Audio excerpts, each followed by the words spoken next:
लो आ गया हूं दोस्तों, फिर से आप लोगों के सामने एक बहुत ही बेहतरीन सुबह की हम लोग शुरुआत करने जा रहे हैं डेली करंट अफेयर के सेशन के साथ। और आज है 11 सितंबर। ये दिन महत्वपूर्ण क्यों है मुझे कमेंट सेक्शन में जरूर बताइएगा। और अभी हम लोग जो रिवीजन कर रहे हैं वो हमारा चल रहा है जून मंथ का रिवीजन।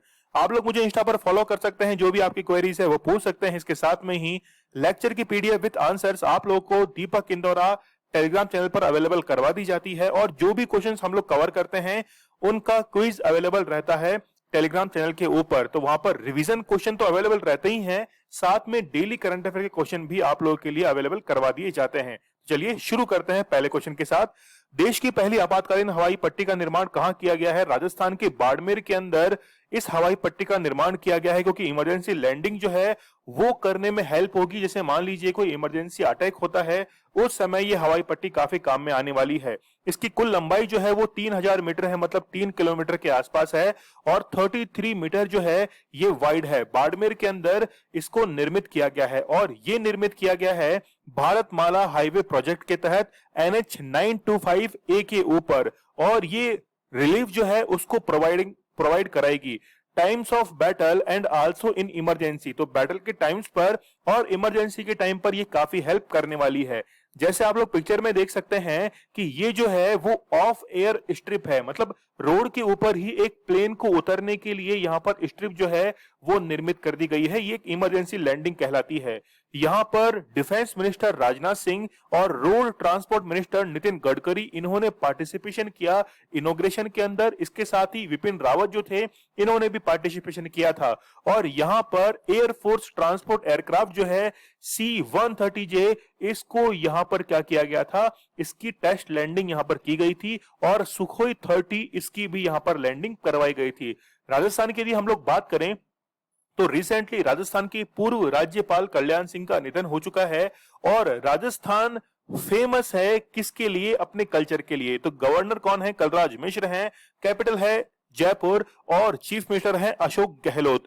पूरे भारत के अंदर सबसे ज्यादा क्षेत्रफल रखने वाला राजस्थान राज्य है, और 10.4% जो है ये परसेंट कवर करता है पूरे एरिया के अंदर। चलिए भारत के अंदर पहला क्या हुआ वो देख लेते हैं। कंट्रीज फर्स्ट इग्लू कैफे जो है वो जम्मू कश्मीर के अंदर निर्मित किया गया है। कंट्रीज फर्स्ट एम्प्यूटी क्लिनिक, मतलब दिव्यांगों के लिए क्लिनिक, चंडीगढ़ में निर्मित है। इसके साथ में ही first union territory to be freed from corona, तो ये कौन सा है? अंडमान एंड निकोबार है। India first wetland conservation management centre जो है वो चेन्नई के अंदर निर्मित किया गया है। India first woman flight test engineer ये अशिता वी ऑल्टी। ये जो क्वेश्चन है वो रिसेंटली ही एग्जाम के अंदर भी पूछा गया था। चलिए वन लाइनर हम लोग कवर कर लेते हैं। भारतीय नेवी ने recently long range anti submarine aircraft इसको शामिल किया है। कौन सी है? ये P-8 है। केंद्र सरकार ने केंद्रीय कर्मचारियों का महंगाई भत्ता जो है डियरनेस अलाउंस, इसको 17% से बढ़ाकर 28% कर दिया गया है। इसके साथ में नितिन गडकरी ने किस राज्य में 16 नेशनल जो हाईवेज प्रोजेक्ट हैं इनका उद्घाटन किया है? तो मणिपुर के अंदर। देखिए मणिपुर के बारे में आप लोगों ने सुना होगा कि मणिपुर के अंदर भारत का एकमात्र तैरता हुआ नेशनल पार्क केबुल लामजाओ स्थित है, लोकटक झील पर स्थित है। इसके साथ में ही मीराबाई चानू जिन्होंने अभी वेट लिफ्टिंग के अंदर सिल्वर मेडल जीता है, और MC मैरी कॉम जिनकी बुक है ऑटोबायोग्राफी है अनब्रेकेबल। तो ये भी कहां से आते हैं? मणिपुर से ही आते हैं। प्रदूषण के नियमन के लिए प्राण पोर्टल का शुभारंभ किसने किया है? तो रिसेंटली भूपेंद्र यादव जो है इनके द्वारा इसे शुरू किया गया है। यहां हम लोग देख सकते हैं फुल फॉर्म है portal for regulation of air pollution. तो यहां से ये बात तो क्लियर हो रही है कि एयर पॉल्यूशन के लिए है इन नॉन अटेनमेंट सिटीज, मतलब जो औद्योगिक क्षेत्र से बाहर हैं, जो औद्योगिक क्षेत्र में इंडस्ट्रियल एरिया के अंदर कवर नहीं होती है, वहां पर एयर पॉल्यूशन को और एयर क्वालिटी को बताने के लिए ही ये पोर्टल जो है उसको इनॉग्रेट किया गया है भूपेंद्र यादव के द्वारा। तो 132 सिटीज के अंदर जो है ये काम करना शुरू कर रहा है। तो प्राण पोर्टल की फुल फॉर्म आप लोग को याद हो गई। इसके साथ में आप लोग देखिए help in tracking the physical and financial status of the cities air action plan. तो एयर एक्शन प्लान का मींस है कि जो भी एयर क्वालिटी है इसको क्या करेगा, ये इसकी इंफॉर्मेशन देगा। टॉप 5 पोर्टल्स हम लोग देख लेते हैं। ई पाठशाला है, ई मूल्यांकन है, ये उड़ीसा सरकार के द्वारा लॉन्च किया गया। आदि ट्रेनिंग पोर्टल जो है अर्जुन मुंडा के द्वारा। सेहत ओपीडी पोर्टल राजनाथ सिंह के द्वारा। इसके साथ में ही ई शांता पोर्टल जो है वो पीयूष गोयल के द्वारा, और मधु क्रांति portal ministry of agriculture and farmer welfare जो है इनके द्वारा इसको लॉन्च किया गया था। चलिए वन लाइनर हम लोग देख लेते हैं। किस खिलाड़ी ने यूरो कप 2020 में टॉप स्कोर करके गोल्डन बूट अपने नाम किया? तो वो है क्रिस्टिना रोनाल्डो। कौन सा देश 2026 में विश्व बैडमिंटन चैंपियनशिप की मेजबानी करेगा? तो वो कौन है? इंडिया है। ठीक है, विश्व बैडमिंटन चैंपियनशिप है ये। गुजरात के किस शहर में रेलवे ट्रैक के ऊपर भारत का पहला 5 सितारा होटल बनाया गया है? तो गांधीनगर जो है इस रेलवे स्टेशन पर निर्मित किया गया है। नेक्स्ट क्वेश्चन काफी इंपॉर्टेंट है। किस राज्य ने 17 सितंबर 2021 से ईवी रामास्वामी पेरियार की जयंती को सामाजिक न्याय दिवस सोशल जस्टिस डे मनाने का निर्णय किया है? तो तमिलनाडु सरकार के द्वारा ये डिसाइड किया गया है। तो यहां हम लोग देख सकते हैं कि हर वर्ष जो है वो 17 सितंबर को सोशल जस्टिस डे मनाया जाएगा। ईवी रामास्वामी जो हैं वो एक रिफॉर्मिस्ट हैं, लीडर हैं। जैसे हम बात करते हैं जब सेल्फ रेस्पेक्ट की, हम लोग बात करते हैं जब जस्टिस की बात करते हैं, इसके साथ में ही रैशनलिज्म की जब बात करते हैं, इक्वलिटी की बात करते हैं, तो इन्होंने काफी अच्छा योगदान जो है वो दिया है। और इन्हीं के कारण 17 जो सितंबर है इसको सोशल जस्टिस डे के रूप में मनाया जाएगा। एनटीपीसी लिमिटेड ने किस राज्य में जल्द ही भारत का सबसे बड़ा सोलर पार्क स्थापित किए जाने की घोषणा की है? तो गुजरात के कच्छ में इसको निर्मित किया जाएगा। एनटीपीसी का ये टारगेट है कि 2032 तक 60 गीगावाट जो एनर्जी है सोलर एनर्जी उसको प्रोड्यूस करना है रिन्यूएबल एनर्जी के साथ में। इसीलिए एनटीपीसी हर स्टेट के अंदर कोई ना कोई अपना प्रोजेक्ट जो है वो लॉन्च करता है। कौन सा देश कोरोना वैक्सीन की तीसरी डोज लगाने वाला पहला देश बना है? तो इजराइल जो है वो ऐसा पहला देश बन गया है। रिसेंटली आपको पता होगा कि जो 2 साल के बच्चे हैं उनको क्यूबा जो है वो भी वैक्सीन लगा रहा है। 15 जुलाई को विश्व भर में कौन सा दिवस मनाया जाता है? तो वर्ल्ड यूथ स्किल डे जो है वो सेलिब्रेट किया जाता है। नेक्स्ट क्वेश्चन देखिए आप लोग। गीता गोविंदा जयदेवा डिवाइन ओडिसी नामक पुस्तक जो है वो किसके द्वारा लिखी गई है? तो यहाँ पे गीत गोविंद एग्जैक्टली प्रोनाउंसिएशन ये होगा, तो ए जो है ये इसका करेक्ट आंसर है। डॉक्टर उत्पल के बनर्जी के द्वारा ये पुस्तक लिखी गई है। और इस पुस्तक को लॉन्च किसने किया है? Union minister of culture Shri Kishan Reddy जो हैं इनके द्वारा इसको लॉन्च किया गया है। लिखी किसने है? डॉक्टर उत्पल के बनर्जी के द्वारा लिखी गई है। और ये जो है 12th सेंचुरी के पोएट थे जिनके ऊपर ये बुक लिखी गई है। इसके साथ में ही एक प्रोग्राम जो है उसको भी लॉन्च किया गया है। यह है बुजुर्गों की बात देश के साथ, इस प्रोग्राम को भी लॉन्च किया गया है। टॉप 5 बुक्स एंड ऑथर्स हम लोग देख लेते हैं। बुद्ध इन गंधारा ये बुक जो है वो सुनीता द्विवेदी की है। Life in the clock tower valley ये है शाकुर राथर की है। इसके साथ में facing the mountain a true story of Japanese American heroes in world war second ये डैनियल जेम्स की बुक है। इंपॉर्टेंट बुक है, आप लोग इसको इंपॉर्टेंट जरूर लगाइएगा। Conspiracy to kill Rajiv Gandhi बहुत इंपॉर्टेंट बुक है। हो सकता है कि शायद नेक्स्ट एग्जाम में ये पूछी जाए। ये किसके द्वारा? के रागोत नाम के द्वारा ये लिखी गई है। इसके साथ में हब्बा खातून जो है वो काजल सूरी के द्वारा लिखी गई है। ठीक है, यहां पर देखिए के रागोत मन जो है वो इसके राइटर हैं। चलिए, भारतीय वित्त मंत्री और यहां पर भूटान के जो मंत्री हैं इनके द्वारा क्या भीम यूपीआई ऐप जो है उसको लॉन्च किया गया है। कौन सी कंपनी, मतलब जिन्होंने न्यू शेपर्ड जो लॉन्च सिस्टम है उसके साथ में सफलतापूर्वक उड़ान भरी थी? तो ब्लू ओरिजिन जो है वो अमेजन की एक कंपनी है स्पेस के फील्ड में।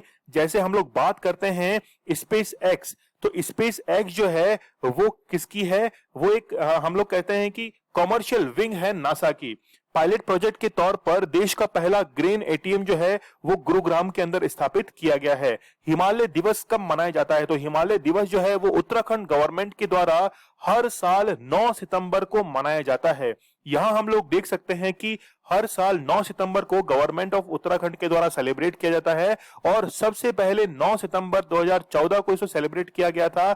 एक दिन के सीएम थे हरीश रावत, उनके द्वारा इसका अनाउंसमेंट किया गया था। चलिए, यहां हम लोग देख सकते हैं कि इस वर्ष की थीम क्या रही है? Himalaya science and knowledge.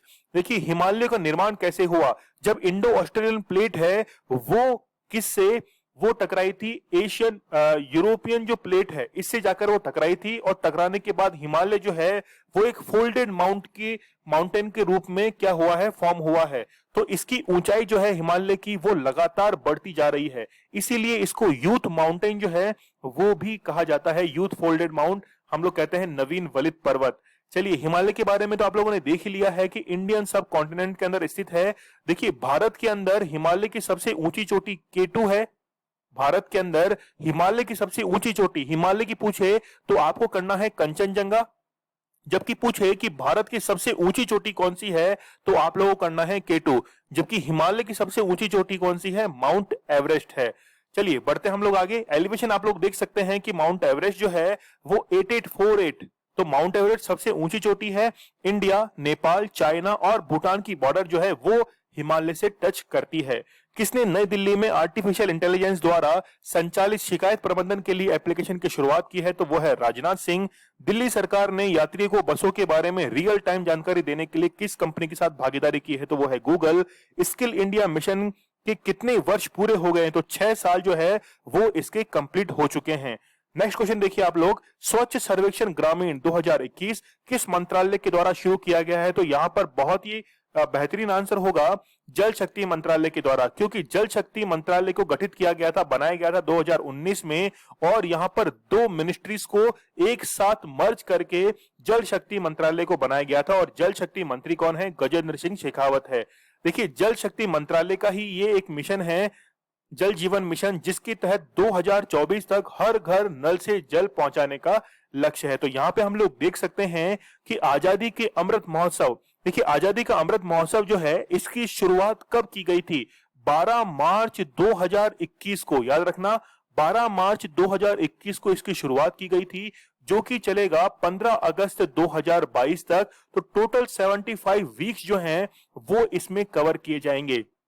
तो कंट्री के अंदर ओडीएफ फ्री विलेजेस जो हैं वो बनाने के लिए, मतलब ओपन डिफिकेशन फ्री जो है विलेजेस बनाने के लिए ये इनिशिएटिव जो है वो लिया गया है। यहां हम लोग देख सकते हैं कि टोटल 17,475 विलेजेस, इसके साथ में 698 districts across country will be cover, किसके तहत, स्वच्छ सर्वेक्षण ग्रामीण जो है इसके तहत ये कवर किए जाएंगे। इसके साथ में ही 87,250 पब्लिक प्लेसेस जो हैं, जैसे स्कूल्स हैं, आंगनवाड़ी हैं, पब्लिक हेल्थ सेंटर्स हैं, हार्ट्स हैं, मार्केट्स हैं, इनको भी इसमें क्या किया जाएगा, कवर किया जाएगा। मिनिस्ट्री ऑफ जल शक्ति मंत्रालय की यदि हम लोग बात करें तो मई 2019 के अंदर इसको बनाया गया था, और इसमें 2 मिनिस्ट्रीज, पहली मिनिस्ट्री है ministry of water resources, river development and Ganga reservation, और सेकंड कौन सी है, ministry of drinking water and sanitisation. तो 2 मिनिस्ट्रीज को मर्ज करके ये बनाया गया था। हज में भाग लेने वाली महिलाओं के लिए पुरुष अभिभावक की आवश्यकता को समाप्त किस देश ने कर दिया है, तो वो है सऊदी अरब। किस देश की सरकार ने रैनसमवेयर हमलों के शिकार के लोगों के लिए एक ऑनलाइन हब जारी किया है, तो वो कौन सा है, यूएसए। अहमदाबाद में नेशनल इंस्टीट्यूट ऑफ डिजाइन के सह संस्थापक गिरा साराभाई कितने वर्ष की उम्र में इनका निधन हुआ है, तो 97 ईयर्स के अंदर इनका निधन हो चुका है। नेक्स्ट क्वेश्चन आप लोग देखिए, रिसेंटली आपको पता होगा कि उत्तराखंड की जो राज्यपाल थी बेबी रानी मौर्य, इन्होंने अपने पद से इस्तीफा दे दिया, और इस्तीफा इन्होंने सौंपा किसको, राष्ट्रपति को, रामनाथ कोविंद जी को इन्होंने इस्तीफा सौंप दिया। 3 साल का ही इनका टेन्योर कंप्लीट हुआ था। देखिए, पॉलिटिक्स में कोई भी चीज जो है वो निश्चित नहीं रहती, कोई भी चीज सर्टेन नहीं रहती। यहां पर पासा कब पलट जाए कुछ भी नहीं कह सकते, तो कोई ना कोई यहां पर राजनीतिक दांवपेच जो है वो जरूर खेला गया होगा। तो यहां हम लोग देख सकते हैं कि 3 साल इन्होंने कंप्लीट किए थे, और ये second women as a governor थी बेबी रानी मौर्य।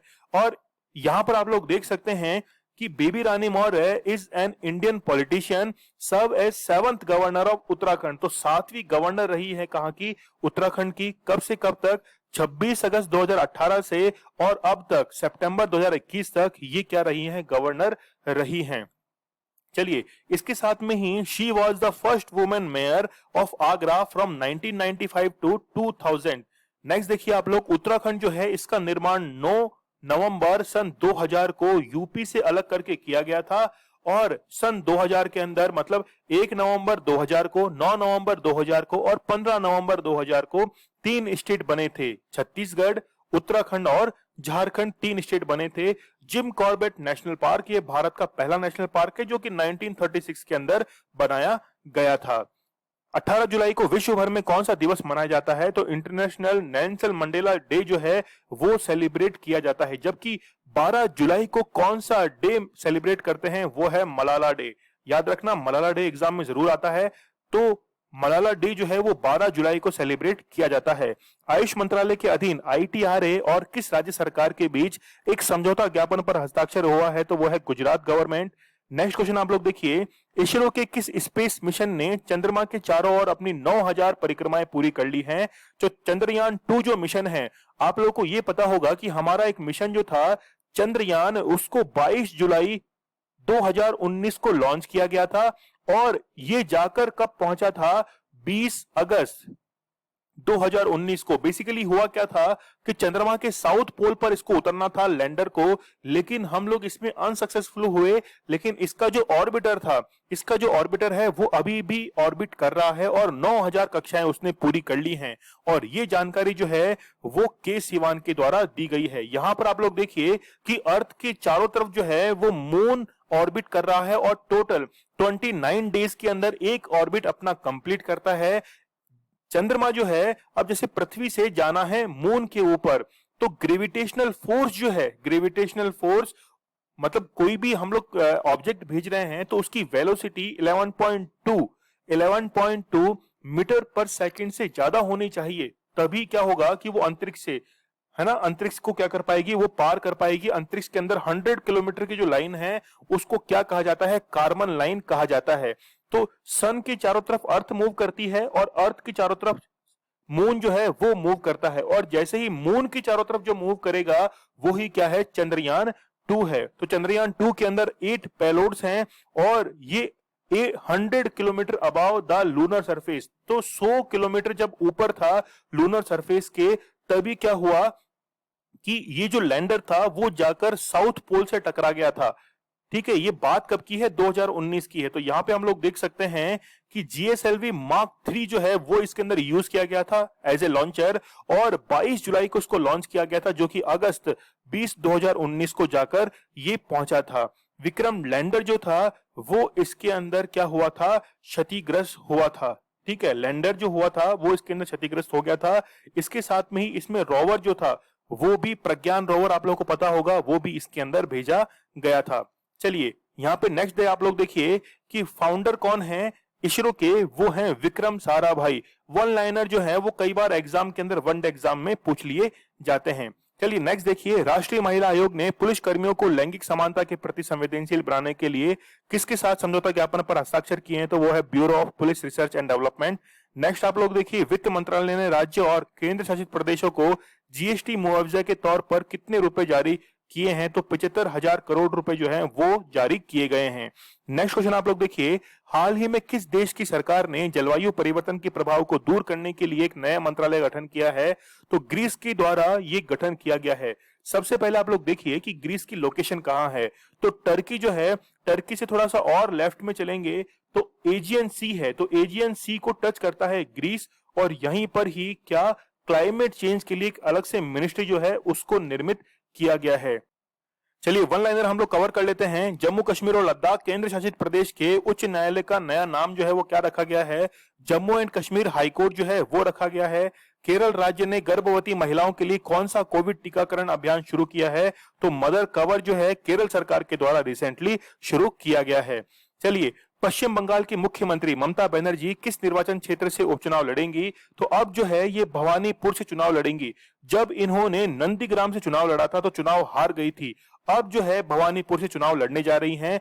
देखिए फिर ये वहां की चीफ मिनिस्टर कैसे बन गई? कोई भी व्यक्ति जो है वो मैक्सिमम 6 मंथ तक वहां का चीफ मिनिस्टर बन सकता है यदि वो किसी भी असेंबली का या तो ना तो लेजिस्लेटिव काउंसिल और ना ही लेजिस्लेटिव असेंबली का मेंबर है, तो भी वो 6 महीने के लिए अधिकतम मुख्यमंत्री बन सकता है। लेकिन 6 महीने के अंदर अंदर उसे क्या लेनी पड़ती है? सदस्यता, मेंबरशिप लेनी पड़ती है। और इसीलिए यहां पर भवानीपुर से ये क्या लड़ने जा रही है? इलेक्शन लड़ने जा रही है। तो भवानीपुर जो सीट है इस पर इन्होंने ड्रॉप किसने किया है? तो आप लोग देख सकते हैं कि भवानीपुर से सोवान देव चट्टोपाध्याय जो हैं, इन्होंने अपनी सीट जो है वो खाली की है और इन्हीं के स्थान पर अब ये इलेक्शन लड़ने जा रही हैं। ममता बनर्जी की बात करें तो ममता बनर्जी ये फाउंडर हैं इंडियन तृणमूल कांग्रेस जो पार्टी है इसकी क्या है? ये फाउंडर हैं। कौन सी कंपनी है जो 16,600 करोड़ रुपए रुपए तक का सबसे बड़ा आईपीओ लॉन्च करेगी। तो पेटीएम जो है वो अपना आईपीओ लॉन्च करने वाली है और आप लोगों को पता होगा कि एलआईसी जो है वो भी अपना आईपीओ लॉन्च करेगी। केंद्रीय मंत्रिमंडल ने कोकिंग कोल में सहयोग पर भारत और किस देश के बीच में समझौते को मंजूरी दी है? भारत और रशिया के बीच में कोकिंग कोल जो है इसके बीच में समझौते को मंजूरी दी गई है। चलिए जून मंथ का हम लोग रिवीजन कर लेते हैं। सिल्वर लाइन प्रोजेक्ट का संबंध किस राज्य से है जिसके तहत semi high speed railway corridor का विकास किया जाएगा? तो वो है केरल। भारत में पहली बार सैन्य पुलिस में किस देश की महिलाओं को भर्ती करने का फैसला लिया गया है? तो वो है नेपाल। विश्व का पहला वुडन सैटेलाइट जो है वो यूरोपियन स्पेस एजेंसी के द्वारा लॉन्च किया जाएगा। सूचना प्रौद्योगिकी पर किसकी अध्यक्षता में गठित समिति ने ट्विटर को समन भेजा है? तो वो है Shashi Tharoor. World giving index में बहुत इंपॉर्टेंट क्वेश्चन है, आप लोग जरूर इसको याद कीजिएगा। इसमें भारत का स्थान कौन सा है? 14वां स्थान है। वैक्सीन व दवाओं की आपूर्ति करने के लिए मेडिसिन फ्रॉम स्काई प्रोजेक्ट किस राज्य सरकार के द्वारा चलाया गया है? तो तेलंगाना सरकार के द्वारा। किस राज्य के द्वारा वैदिक शिक्षा और संस्कार बोर्ड की स्थापना करने का निर्णय लिया गया है? तो वो है राजस्थान। डगमारा जल विद्युत परियोजना किस राज्य में स्थित है? तो वो है बिहार। बिहार के जर्दालू आम को किस देश में निर्यात किया जा रहा है? तो वो है यूनाइटेड किंगडम। अंतर्राष्ट्रीय ओलंपिक समिति के द्वारा जो खिलाड़ी ओलंपिक में कोविड-19 संक्रमित पाए गए हैं उन्हें सिल्वर मेडल जो है वो देने का निश्चय किया गया है। 10 सितंबर के हम लोग करंट अफेयर को रिवाइज कर लेते हैं। मोहम्मद हसन अखुंद किस देश के नए प्रधानमंत्री बने हैं? तो वो है अफगानिस्तान के। और उप प्रधानमंत्री जो हैं वो कौन बने हैं? अब्दुल गनी बरादर बन चुके हैं। भारत की पहली तैरती मिसाइल परीक्षण रेंज जो है इसका नाम क्या है? आईएनएस अन्वेष जो है ये इसका नाम है। टोक्यो पैरालंपिक में पदक जीतने वाले पहले आईएएस अधिकारी जो है वो सुहास यतिराज बन चुके हैं। ओसनी इंडेक्स 2021 भारत और किस देश की नौसेना के बीच आयोजित हुआ है? तो भारत और ऑस्ट्रेलिया के बीच। नया साल का त्योहार रोश हशाना का संबंध किस धर्म से है? तो वो है जूइश। भारत के पहले जैव ईंट आधारित भवन का निर्माण किस आईआईटी संस्थान में किया गया है? तो वो आईआईटी हैदराबाद। किस शहर में भारत के सबसे ऊंचे एयर प्यूरिफायर टावर जो है इसको निर्मित किया गया है? तो वो है चंडीगढ़। विश्व साक्षरता दिवस जो है वो 8 सितंबर को मनाया जाता है। हाल ही में अमेजन इंडिया ने कौन सा स्टोर लॉन्च किया है? तो वो है किसान स्टोर। किस राज्य सरकार ने श्रमिकों के बैठने के अधिकार को मान्यता देने के लिए विधानसभा में एक विधेयक पारित किया है? तो वो है तमिलनाडु। ये कल का हमारा स्टडी ग्लोस क्वेश्चन था कि सतत विकास लक्ष्य में दूसरे स्थान पर कौन से 2 राज्य रहे हैं? तो बेहतरीन कमेंट आप लोग देख सकते हैं, बहुत ही अच्छा आंसर किया है विक्रम आदित्य के द्वारा। यहाँ पर इनके द्वारा बताया गया कि केरल ने जो है वो टॉप किया है और इसके साथ में हिमाचल प्रदेश और तमिलनाडु ने जो है सेकंड पोजीशन इन्होंने हासिल किया। तो ए इसका करेक्ट आंसर रहेगा। इसके साथ में ही जब मैं लेक्चर लेता हूं तो बीच में कुछ क्वेश्चंस पूछता हूं तो सत्यम जो है इनके द्वारा अच्छे आंसर किए गए हैं। ओपनिंग सेरेमनी और क्लोजिंग सेरेमनी के अंदर कौन फ्लैग बैरियर थे? इनके द्वारा अच्छा आंसर किया गया है। देखिए सस्टेनेबल डेवलपमेंट गोल जो है इसमें भारत की रैंक कौन सी है? 120 रैंक है, जो कि पहले कौन सी थी? 117 रैंक पर इंडिया था। चलिए डब्ल्यूएचओ की कार्यकारी बोर्ड का अध्यक्ष जो है वो किसे अपॉइंट किया गया है? इस क्वेश्चन का आंसर मुझे कमेंट सेक्शन में आप लोग दीजिएगा। और आप लोग मुझे इंस्टा पर फॉलो कर सकते हैं। लेक्चर की पीडीएफ आप लोगों को टेलीग्राम चैनल के ऊपर अवेलेबल करवा दी जाएगी। जो भी क्वेश्चन हम लोग कवर करते हैं उसका क्विज अवेलेबल रहता है टेलीग्राम चैनल के ऊपर, और जो रिवीजन करते हैं उसका भी क्विज अवेलेबल रहता है। स्टडी ग्लोज आप लोगों के लिए बहुत ही बेहतरीन कंटेंट लेकर आता है। नॉलेज इज पावर, ये हमारी टैगलाइन है। तो चलिए कल मिलते हैं हम लोग बहुत ही बेहतरीन लेक्चर के साथ। तब तक के लिए धन्यवाद। Thank you.